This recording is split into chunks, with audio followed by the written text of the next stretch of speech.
Hello friends, आपके साथ आज की इस वीडियो में मैं चर्चा करूंगा कि बाजार का आउटलुक मंडे को कैसा रह सकता है। लेकिन अब उसकी चर्चा हम करेंगे इस वीडियो के अगले हिस्से में। लेकिन उससे पहले कुछ बातें हो जाएं। एक बात मैं आपके साथ करना चाहूँगा। सबसे पहले आप में से बहुत सारे लोगों के मन में एक ख्याल आता होगा कि रविंद्र सर जिस दिन बोल देंगे ना कि भयंकर तेजी होने वाली है, बस उसी दिन से बाजार गिरना शुरू हो जाएगा। आप में से कितने लोग ऐसा मानते हैं कि जिस दिन मैं बोल दूंगा कि भाई भयंकर तेजी हो जाएगी, उस दिन बाजार के अंदर गिरावट निश्चित है? तो मैं आज वो बोलने नहीं जा रहा हूं, लेकिन मुझे लगता है कि आप में से बहुत सारे लोगों के मन में ये विचार जरूर आते होंगे। दूसरी बात, इस बार इस हफ्ते के लिए बाजार में जो कुछ हुआ है उसमें सबसे पहले मैंने आज एफआईआईज के डेटा को ही लिया है। और एफआईआईज के डेटा को क्यों लिया है वो मैं आपको बताता हूँ। देखिएगा, एफआईआईज एक सबसे मजबूत ताकत के रूप में अगर कोविड से पहले की स्थिति में देखें तो सबसे मजबूत जो पार्टिसिपेंट्स था, जहां एफआईआईज चाहते थे बाजार वही मूव करता था। ठीक है, और अभी भी काफी हद तक मूव करता है। लेकिन पिछले तकरीबन 1 से 2 साल यानी कि जो पोस्ट कोविड पीरियड रहा है उसमें इनका असर निश्चित रूप से कम हो गया है। और बाजार में पहले हम चर्चा करते थे मिस्टर इंडिया की, तो वो जो मिस्टर इंडिया है जो एक अदृश्य शक्ति है, यानी कि हम ये कह सकते हैं कि अदृश्य शक्ति वो शक्ति जिसको हम भगवान का रूप मानते हैं। तो स्टॉक मार्केट का भगवान यानी कि मिस्टर इंडिया यानी कि वो दृश्य शक्ति बाजार को आज एफआईआईज को मजबूर कर दिया कि भाई साहब आप अपने शॉर्ट्स काट लो आज। और उनके जो शॉर्ट्स कटे हैं ना आज, वो पिछले 4-5 दिन से आपको नजर आ रहे हैं। पिछले 5-6 दिन से वो अपने स्टॉक फ्यूचर्स के शॉर्ट काट रहे हैं, सॉरी इंडेक्स फ्यूचर्स के शॉर्ट काट रहे हैं। और आज तो हद हो गई, 5,368 करोड़ के जो सौदे हैं वो मंदी के आज एफआईआईज ने काट लिए। और 2 दिन पहले यानी कि 13 सितंबर को भी मंदी की 4,500 करोड़ के सौदे कटवा दिए। ये सौदे पिछले महीने से मंदे बनी आ रही थी। तो एफआईआईज को इस हफ्ते बैकफुट पर ला दिया गया है। अब ये जो एफआईआईज बैकफुट पर आए हैं, यानी कि लगातार सेलिंग कर रहे थे पिछले 2-2.5 महीने से, और उस सेलिंग के बावजूद भी बाजार नहीं रुका, तो उन्होंने जो अपनी शॉर्ट्स पोजीशंस बना रखी थी तो वहां पर भी एक पोजीशंस जो है कवर होती हुई नजर आई है। लेकिन आज मिस्टर इंडिया का साथ दिया डीआईआईज ने, जिसने इस हायर लेवल के ऊपर 1938 करोड़ की जबरदस्त बाइंग आज की।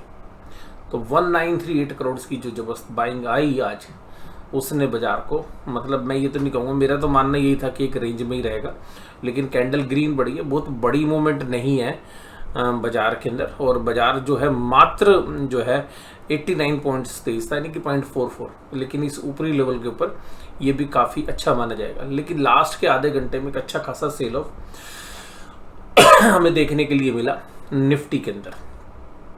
और आज बाजार के 2 दिग्गजों को पकड़ रखा था, वो थे एचडीएफसी बैंक, और एचडीएफसी बैंक की डिलीवरी भी आज काफ़ी बड़ी मात्रा में हुई है। और क्योंकि उनकी कुछ इन्वेस्टर्स कॉन्फ्रेंस जो है चल रही हैं आजकल, और इन्वेस्टर्स मीट चल रही हैं, तो वहाँ से शायद कुछ इन्वेस्टर्स का कॉन्फिडेंस जीतने की कोशिश की है। तो वो एचडीएफसी बैंक के अंदर आज कुछ ब्लॉक डील्स भी थी, काफ़ी सुबह सुबह ही हो गई थी, प्री ओपनिंग मार्केट में भी कुछ काफ़ी ब्लॉक डील्स थी। तो वहीं पर एक सबसे ज़्यादा बड़ा पॉजिटिव रुझान था जिसने पूरे इंडेक्स को संभाल रखा था। हालांकि मंगलवार के फॉल के बाद small cap mid cap index अच्छा तो कर रहे हैं, लेकिन जो वो रिदम था वो मिस हो रहा है। अब बाजार ऐसे लेवल पे खड़ा है, मुझे याद आ रही है 2007 की। मैं तेजी की तो बात नहीं कर रहा हूँ, लेकिन मैं बात बताता हूँ कि क्या जब इस तरीके से बाजार बिल्कुल टॉप पे खड़ा हो जाता है तो होता क्या है कि बहुत सारे ऐसे शेयर्स जिनमें सटोरियो की पोजीशंस बनी हुई है वो एक यूफोरिक रन देने लगते हैं। देखिएगा, मुझे अब लगता है कि बाजार में यूफोरिया बना हुआ है, बाजार में फंडामेंटल जो चीज़ें हैं, क्योंकि हम देखिएगा कुछ शेयर्स पर हम भी बुलिश हैं, लेकिन हम सीधे से उन शेयर्स पर हैं जहाँ 5-6 की पी है, price to book value 1 to 2 है, और सीधी सी बात ये उनकी जो पास्ट परफॉर्मेंस है अभी जो रिसेंट पास्ट में वो अच्छी हुई है, वो आप लोग जानते भी हैं। तो कुल मिलाकर, और मैंने भी आज जो है काफ़ी बड़ी खरीदारी की है, लेकिन इक्विटी शेयर्स नहीं। आज हमने डेट फंड्स के अंदर एक इन्वेस्टमेंट की है, जिसमें हमने कुछ गिल्ट फंड से, यानी कि जो हमें लगता है कि रेट ऑफ इंटरेस्ट की साइकिल तो शायद आगे चल के नीचे आ सकती है, तो उस समय पर जो गिल्ट यानी कि जो बॉन्ड्स हैं गवर्नमेंट ऑफ इंडिया के, उससे रिलेटेड जो इन्वेस्टमेंट्स हैं उनमें जो है पैसा डाला है। इसके अलावा कुछ मनी मार्केट इंस्ट्रूमेंट्स जो कि खुद एक डेट इंस्ट्रूमेंट्स हैं, उसके अंदर हमने पैसा निवेश किया, यानी कि बाजार के इस ऊपरी लेवल के ऊपर हम अपना एक्सपोजर डेट की तरफ बढ़ा रहे हैं।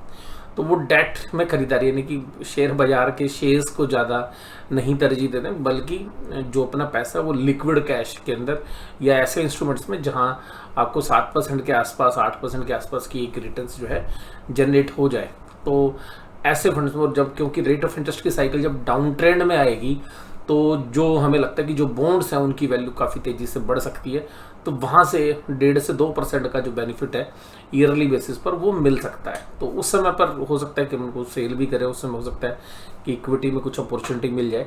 तो जहाँ पे अपॉर्चुनिटी अभी भी जहाँ हमारी है वहाँ हम देख रहे हैं। तो कुल मिलाकर आप कहेंगे सर आप तो खरीदारी की बात करें, खरीदारी कर रहे हैं, ये समझ लो कि जो हम खरीद रहे हैं वो लगभग बैंक एफडी जैसा है, तो वो खरीदारी है। तो अल्टीमेटली पोजीशंस लिक्विड कैश के अंदर ही कन्वर्ट की गई हैं।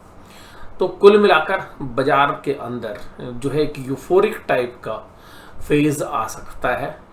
ऐसी परिस्थिति में देखिएगा अब बाजार के अंदर कुछ हो सकता है कि अगला हफ्ता आपको वोलेटाइल देखने के लिए मिले, क्योंकि बाजार ऊपरी लेवल पर है।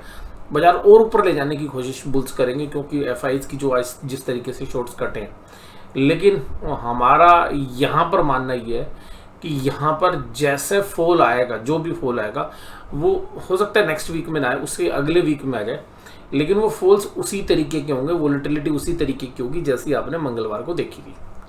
और इस बार आप खाली स्मॉल कैप मिड कैप में नहीं देखेंगे, बल्कि इस बार आप देखेंगे इंडेक्स के अंदर भी, यानी कि जो इंडेक्स के अंदर नहीं थी वो इंडेक्स में भी देखने के लिए मिलेगी। अब ये जो पूरा बाजार चल रहा है ये कहाँ से चल रहा है? बहुत सारे जो आप आजकल फंड्स मैनेजर को सुने होंगे, तो वो कह रहे हैं कि जी जो म्यूचुअल फंड्स के डेटा रिलीज होते हैं उसमें एक चीज़ देखने के लिए मिल रही है कि जो स्मॉल कैप और मिड कैप फंड्स हैं वहाँ पर अलोकेशंस काफ़ी ज़्यादा आ रहा है। तो वो अलोकेशंस बेशक से ज़्यादा आ रहा है, लेकिन वो जो स्मॉल और मिड कैप फंड्स हैं उसमें भी जो टॉप 5 शेयर्स हैं वो आप देखेंगे तो इंडेक्स वाले ही शेयर्स होते हैं। तो क्योंकि वो स्मॉल कैप और मिड कैप के भी इंडेक्स वाले जो फंड्स मैनेजर, उनके पास चॉइस होती है कि वो जो निफ्टी के जो टॉप 10 शेयर्स हैं उनको ले या निफ्टी 50 के भी ले, तो उनका एक्सपोजर उनमें भी काफ़ी बड़ा रहता है। तो अल्टीमेटली उसका भी एक इम्पैक्ट जो है, बेशक से स्मॉल कैप मिड कैप में पैसा आ रहा है, लार्ज कैप के फंड से पैसा निकल रहा है, लेकिन फिर भी स्मॉल कैप और मिड कैप के जो फंड मैनेजर्स हैं उनका एक पोर्शन फिर भी लार्ज कैप में जाता है। तो इसीलिए निफ्टी उसी तरीके से जो है चल रहा है। अब मुझे ऐसा लगता है कि देखिएगा बहुत छोटे शहरों से भी काफ़ी म्यूचुअल फंड्स की सिप आ रही है, उसकी वजह से स्मॉल कैप और मिड कैप के रनअप के साथ निफ्टी और बैंक निफ्टी या जो सेंसेक्स है वो भी अपने आप को होल्ड किए हुए। बट जहाँ तक आप बात करेंगे कि भाई क्या वो अर्निंग्स के साथ मैच हो रहे हैं, नहीं। आप कह रहे हैं कि जी बाजार यहीं पे चल रहे हैं, और वर्ल्ड के बाजार आप देखेंगे तो वहाँ पे तो कोई ऐसी तेजी है नहीं। लेकिन देखिए इंडियन गवर्नमेंट का एक बढ़िया जो मैकेनिज्म है वो ये है कि आपको इंडिया से बाहर निवेश करना, यानी कि बाहर के जो इंडेक्स हैं उसके अंदर या बाहर के जो शेयर्स हैं वहाँ पे निवेश करना इतना इजी नहीं है, या वहाँ पे जो ट्रांजेक्शन कॉस्ट है वो काफ़ी ज़्यादा पड़ जाएगी अगर आप इंडिया से निवेश करने का प्लान करोगे तो मुझे पर्सनली ऐसा लगता है कि बहुत अनरीजनेबल वैल्यूशंस के ऊपर, हालांकि आपको कोई फंड मैनेजर नहीं बोलेगा भैया तुमको म्यूचुअल फंड चलाना है, बट मुझे पर्सनली ऐसा लगता है कि बहुत सारे शेयर्स बहुत ही अनरीजनेबल वैल्यूशंस पर ट्रेड कर रहे हैं, और बाजार की जब करेक्शन होएगी वो शेयर्स नीचे जाएंगे और वो उठेंगे नहीं।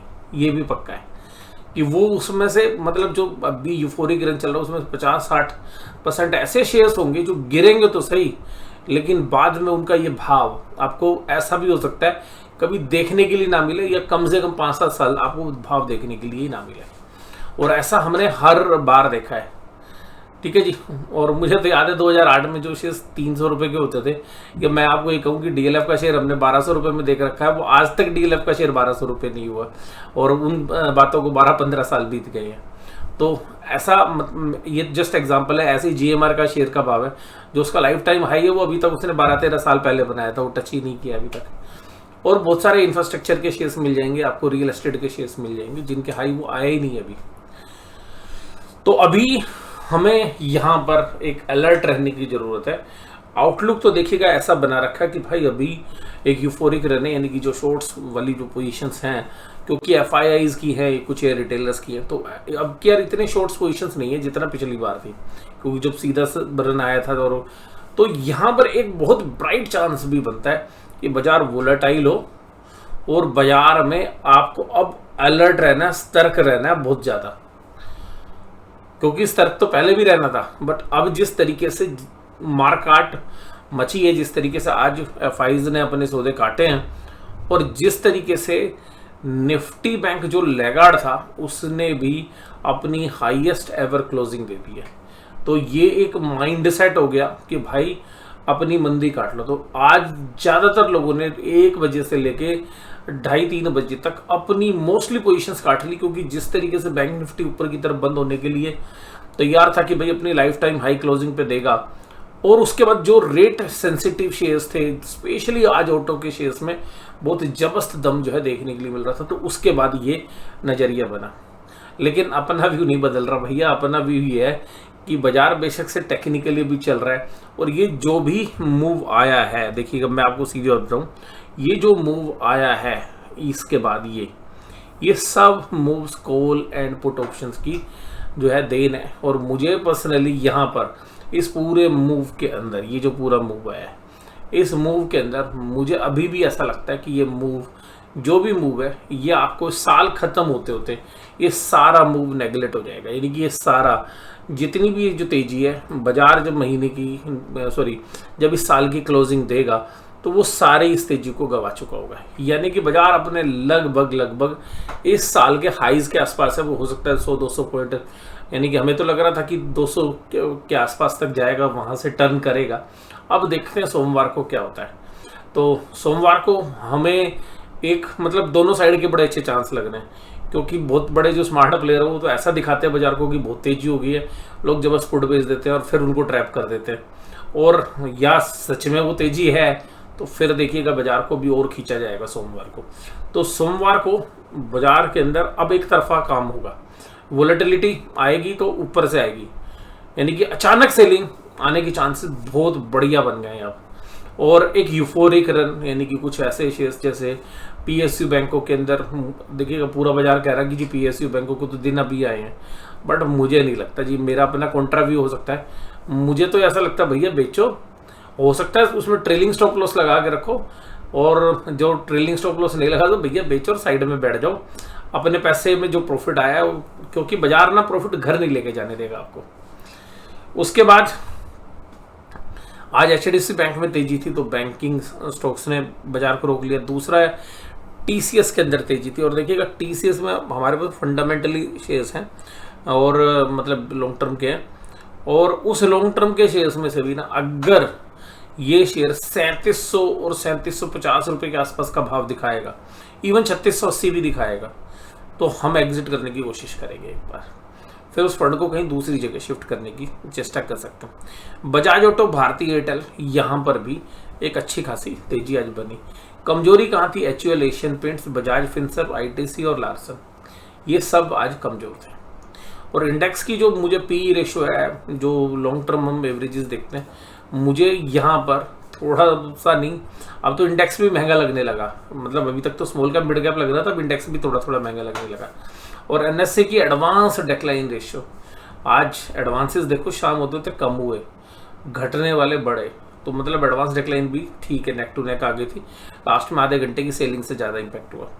बजाज ऑटो में आज 5% की तेजी थी, भारतीय 6 ही हो गया, तो भारतीय एयरटेल में 2.5% की, महिंद्रा में 2%, हीरो मोटोकॉर्प में 2%, ग्रासिम में 2%, एचसीएल टेक में 2%। और ये उस समय हो रहा है, जनरली इस समय पर ऑटो के प्राइजेस, ऑटो के जो शेयर्स है वो नीचे की तरफ आ जाते थे। हाँ, वो किस लिए आते थे कि भाई क्रूड ऑयल का भाव बढ़ रहा है, डीजल पेट्रोल के भाव बढ़ेंगे तो जनरली थोड़ा सा सेल पे प्रेशर आ सकता है। लेकिन अब बाजार अलग तरीके से काम कर रहा है, यानी कि मोदी की बात करें तो भाई ये नया भारत है। नया भारत है मतलब पैसा आ रहा है और बस अभी बाजार खींच रहा है। तो अब आप कहोगे कि सर ये बाजार खींच रहा है तो चलने दो बाजार को। अरे बाजार तो चलेगा ही, लेकिन हमें याद रखना चाहिए कि बहुत सारी एसेट्स क्लास हमने देखी है जिनमें भी यूफोरिक रन आता है, उसके बाद जब उनमें इनोसेंट लोग फंसते हैं ना, वो सबसे कष्टदायक होता है, क्योंकि लालच जो है ना निकलने नहीं देता। और आप बिटकॉइन का चार्ट देख लीजिए, बिटकॉइन में कैसे किस रेट से बिटकॉइन गिरा, मतलब आप क्रिप्टो में देख लीजिए, बहुत सारे शेयर्स आप खुद भी देख लेंगे कि जो शेयर्स गिरे वो कभी चले ही नहीं, और उसमें क्या हुआ कि जो इनोसेंट इन्वेस्टर्स है उनके पैसे फंस गए। तो यहाँ पर बहुत केयरफुल रहने की जरूरत है। देखिए कि इंडेक्स के शेयर्स है, मैं ये नहीं कह रहा इंडेक्स के शेयर्स है वो नहीं गिरेंगे और वो उठ जाएंगे। हमने बहुत सारे इंडेक्स के शेयर्स भी देखे हैं जो इंडेक्स से ही बाहर हो गए, और बहुत सारे शेयर्स तो ऐसे हैं जो इंडेक्स में थे कभी, ठीक है, आज 20-25 रुपए के। सुजलोन का शेयर निफ्टी का शेयर था, आप अब आज की डेट में 20-25 रुपए में घूम रहा है। और हालांकि वो शेयर अच्छा है जिसकी मैं बात करूं, एनएमडीसी का शेयर इंडेक्स का शेयर हुआ करता था, लेकिन 10-12 साल हो गए वो वापस आया ही नहीं है। Bharat Petroleum, Asian Paints, Hindustan Unilever, Tata Consumer, Britannia, ये सब कमजोरी में थे। निफ्टी बैंक 46231, ठीक है जी, 230 पॉइंट चला। हम एक रेंज बाउंड ही एक्सपेक्ट कर रहे थे, बट आज रेंज के ऊपर क्लोज दिया है। तो यहाँ पर भी या तो भैया ट्रैप करने के लिए फंसाया है, या भाई सच में जेन्युइन तेजी। बड़ा मुश्किल है सोमवार का बाजार, बिल्कुल मतलब आपको सरप्राइज करेगा। मतलब जो सोच रहे हो ना आप, अगर आप तेजी सोच रहे हो तो मंदी हो सकती है, मंदी सोच रहे हो तो तेजी हो सकती है। तो सर होगा तो एक, दोनों चीजें होंगी उसी दिन के अंदर, ठीक है। आधा दिन अलग चलेगा बाजार, आधा दिन अलग चलेगा। एनएससी की अंदर अगर हम देखें निफ्टी में, तो देखिए निफ्टी बैंक की जो कैंडल बनी है ना, इसने कल जो मार्केट मची ऊपर नीचे का झगड़ा हुआ उसका आज जो है सुलझा दिया उसको, और वो सुलझा दिया बुल्स के फेवर में। अब ये देखिएगा यहाँ पर जो क्लोजिंग थी इस रेजिस्टेंस के ऊपर क्लोजिंग हुई है, तो टेक्निकल चार्टिस्ट बोलने लग जाएंगे कि जी अब तो इसमें एक बढ़िया वाला ब्रेकआउट होगा, लेट्स सी। बट हमने ऐसे चार्ट में ना पहले बहुत बढ़िया यहाँ पे एक बढ़िया वाली रेड कैंडल से भी देखी है लगातार, तो और कई बार तो हमने 3-3 भी देखी है। तो ये बात भी आपको ध्यान रखनी चाहिए। एकदम तेजी के अंदर मंदी का एहसास होता है, वो भी हमने देखा, तेजी मंदी का एहसास और मंदी में तेजी का, तो दोनों साइड के चांसेस हैं, और मुझे लगता है दोनों साइड के मूव मिलेंगे आपको सोमवार को। और HDFC bank, ICICI bank, axis, बंधन बैंक, SBI सब तेज थे आज। कोटक महिंद्रा बैंक थोड़ा सा मंदी झेल रहा था, IndusInd bank, bank of Baroda, AU small finance bank.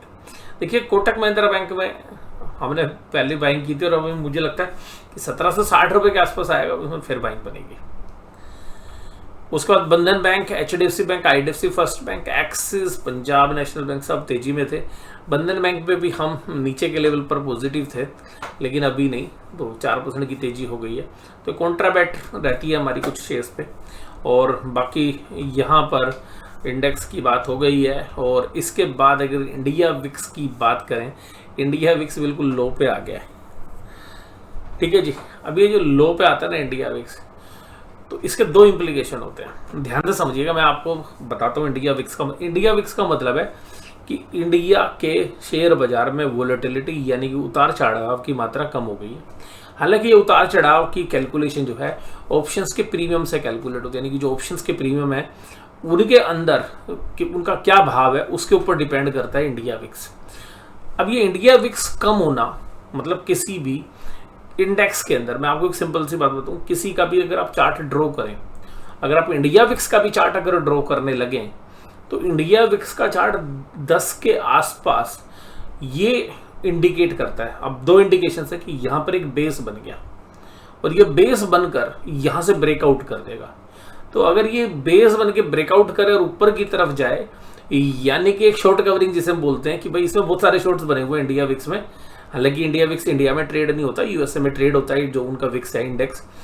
तो अब अगर उसमें शॉर्ट कवरिंग आ जाए तो क्या होगा, तो ये 12-13 तक चला जाएगा, तो इंडिया के बाजार में बहुत वोलेटिलिटी आ जाएगी। और दूसरा ये है कि भाई ये तो टेक्निकली कमजोर हो गया। टेक्निकली कमजोर हो गया कि भाई ये तो बहुत ही सेफ है, ये 9 भी चला जाए या 8 भी चला जाए, तो ये वो संकेत देता है कि भाई अगर ये इंडिया विक्स नीचे की तरफ है तो बुल्स बहुत ज़्यादा कॉन्फिडेंट है। तो इसको इंटरप्रिटेशन 2 तरीके से होती है कि भाई अब इसका चार्ट बना और आपको लग रहा है कि यहाँ पे एक बेस बन के, जैसे भी शेयर बाजार में भी कोई शेयर बहुत टूटता रहता है तो हम कहते हैं इसका बेस बन के ऊपर की तरफ जाने के चांसेस हैं, ये अंडर वैल्यूड है, और वो होता भी है बहुत बार। तो उसी तरीके से इंडिया विक्स में भी हो सकता है कि नीचे बेस बना दिया, अब इसके यहाँ से ये 10% 15% ऊपर की तरफ राइज करे, यानी कि 12 13 15 की तरफ जा सकता है। तो वो चांसेस क्या होंगे कि वोलेटिलिटी आ जाएगी। और दूसरा ये कि भाई ये तो कमजोर हो गया तो 8-9 की तरफ ही जाने वाला है, तो इसका मतलब है कि वो शेयर बाजार के अंदर लोगों को लगता है नहीं रिस्क है। इंडिया विक्स नीचे आ गया, सबको लगता है भाई तेजी में रहो, कोई इंडिया विक्स का क्या है, किसी को पुट खरीदने की जरूरत ही नहीं है, हेज लेने की जरूरत ही नहीं है, बाजार तो बहुत तेज है, तो बाजार उसमें सरप्राइज भी करता है। तो इंडिया विक्स को 2 तरीके से इंटरप्रिटेशन है, क्योंकि मोस्टली लोग आपको इंडिया विक्स क्या बताएंगे, भाई नीचे आ गया, तेजी है, वोलेटिलिटी है नहीं। और लेकिन हमने बहुत बार देखा है कि इंडिया विक्स जब नीचे हुआ है तो स्पाइक बड़ी तेजी से करता है, तो जब वो स्पाइक ऊपर की तरफ करता है तो बाजार गिरते बड़ी तेजी के साथ है। और ऑप्शन चेन देखिएगा, पुट कॉल रेशियो में पुट राइटर अभी एग्रेसिवली लिख भी नहीं रहा है, और जनरली देखिएगा आजकल पुट राइटर ना बड़े समझदार हैं। ऑप्शंस हम भी यही कोशिश करते हैं, क्योंकि ऑप्शंस के प्रीमियम होते नहीं है। आपको बात बताऊं, ऑप्शंस के प्रीमियम होते नहीं है, तो हम अपनी पोजीशन के सामने टाइम वैल्यू थोड़ा सा बहुत मिलती है। जो लास्ट के 2 दिन होते हैं एक्सपायरी से 2 दिन, वहां तक प्रीमियम टिके होते ही नहीं, क्योंकि प्रीमियम कम होते हैं। तो जो ऑप्शन प्रीमियम है वो कम है, इसलिए जब लास्ट के 2 दिन रहते हैं यानी कि एक्सपायरी के वाले दिन, तो तब ये बढ़ते हैं। तो फ्राइडे जनरली होता नहीं है, क्योंकि मंगलवार को फाइनेंशियल निफ्टी की एक्सपायरी होती है, फिर बुध को निफ्टी की, और उसके बाद निफ्टी की। तो ये जो 3 दिन है यहाँ पे, तो यहाँ से फाइनेंशियल निफ्टी का सोमवार मंगलवार में अच्छे ट्रेड होते हैं, मंगल बुध में लोग बैंक निफ्टी में चले जाते हैं, और बुध बृहस्पतिवार में निफ्टी में चले जाते हैं। तो वो जो पुट कॉल रेशियो है वो अभी इसलिए आपको 1.03 मिल रही है, यानी कि एक न्यूट्रल है। लेकिन उन दिनों में जब ये लास्ट के 2 दिन होते हैं तो वहां पे काफी एक अच्छा आइडिया बनाने की कोशिश से बनती है। डाउ जोन्स इंडस्ट्रियल एवरेज अभी तकरीबन 170 पॉइंट की कमजोरी के साथ काम कर रहा था जब मैंने वीडियो रिकॉर्ड शुरू किया। ब्रांड क्रूड $93 पे, ये इंडिया के लिए एक रिस्क है। और सबसे खास बात है कि जो डॉलर है और उसके सामने रुपए है, तो डॉलर भी 83 रुपीज़ का चला गया, वो भी एक रिस्क हमारे लिए बना हुआ है। इन्फ्लेशनरी प्रेशर, ये दोनों जो है हमारे लिए क्रिएट कर सकते हैं। आज देखिएगा सारे कॉल राइटर भाई सब डर गए, 20,000 के आसपास और उसके ऊपर के जितने भी कॉल राइटर थे सब आज डरते हुए नजर आए। और उसके बाद आप देखिएगा यहाँ पर आज जो बाजार ने क्लोजिंग दी है वो कहाँ दी है, तो बाजार ने आज जो क्लोजिंग दी है वो ये बता रही है कि भाई कॉल राइटर बैकफुट पे आ जाओ, और कॉल राइटर्स ने अपनी पोजीशंस ऊपर की तरफ शिफ्ट कर ली, यानी कि 20,100 वाली जो पोजीशंस हैं वो 20,200 पर शिफ्ट हो गई। 20,200 पर राइटिंग होने की बजाय ज़्यादातर राइटिंग 20,300 की तरफ हुई है। तो ये तो है 20,200 और 20,300, तो 20,300 एक थोड़ा बहुत एक रेजिस्टेंस, 20,200 और 20,300 के बीच में काम हो सकता है। और पुट राइटर एग्रेसिव हो गए आज, और उन्होंने 20,200 के ऊपर, 20,100 के ऊपर, 20,000 पे हर लेवल पर पुट राइटिंग की, ये मानते हो कि भाई अब तो हम देख लेंगे। अब यहाँ पर बैंक निफ्टी में भी सिमिलर व्यू है, 46,000 पर जबरदस्त जो है पुट राइटिंग हो गई, और कॉल राइटर अब बैकफुट पे है। तो यहाँ पर भी ज़्यादातर ऑप्शन चेन का डेटा इंडिकेट कर रहा है कि भाई 46,500 पर ही एक रेजिस्टेंस थोड़ा बहुत नज़र आ रहा है, तो वहीं पर एक कॉल राइटिंग है। तो तेजी वाले अब देखिएगा बिल्कुल 7वें आसमान पर बैठे हुए हैं, लेकिन बाजार जो है हमने इस तरीके के मामलों में सरप्राइज करते हुए देखा है। लेकिन क्योंकि बाजार का जिस तरीके का पैटर्न था, तो मोस्टली लोग आज जो है बड़ी अच्छी तेजी की पोजीशन बनाए। लास्ट के आधे घंटे में हालांकि बाजार थोड़ा सा वीक हुआ, लेकिन एडजस्टमेंट होकर फिर ठीक ऊपर की तरफ क्लोजिंग हुई। तो अब देखते हैं कि सोमवार को वोलेटिलिटी शुरू होती है नहीं, पर मुझे लगता है कि बाजार को सोमवार को दोनों साइड के मूव देगा। और अभी जो बाकी डेटा कलेक्ट होंगे और जिस तरीके से सारे बाजार सेटल होंगे, बाकी कमोडिटीज होंगे, अगर कुछ व्यू बनता हुआ नजर आया तो फिर आपको एक मार्केट एनालिसिस वीडियो संडे के दिन में आपके साथ शेयर कर सकते हैं। तो वीडियो देखने के लिए धन्यवाद, थैंक यू वेरी मच।